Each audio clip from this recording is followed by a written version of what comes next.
Hello বন্ধুরা, কেমন আছো সবাই? আজ আমি যাচ্ছি আমার প্রিয় জায়গায়, জঙ্গলের ভিতরে, যেখানে একটা পুরনো কলা গ্যাস আছে। সেখানে আজ কিছু পাকা কলা তুলবো আর নিয়ে যাব বাসায় একটা স্পেশাল রেসিপি বানানোর জন্য।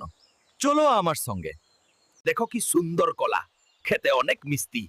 এখন আমি এটা আমার বাসায় নিয়ে যাব, তাহলে আবার দেখো আমি কিভাবে এটা সংগ্রহ করি। আজকের এই কলা কিন্তু আমার স্পেশাল মেনুর জন্য কিছু বানাবো, যা আগে কখনো বানাইনি। ভাবছো কি? আকটু ধৈর্য ধরো। এই কলাগুলো দিয়েই এখন আমি বানাবো স্পেশাল কলা চামচাম বুম্বা। এখন কলা কেটে ব্লেন্ডারে দিচ্ছি, সঙ্গে আকটু মধু আর নারিকেল।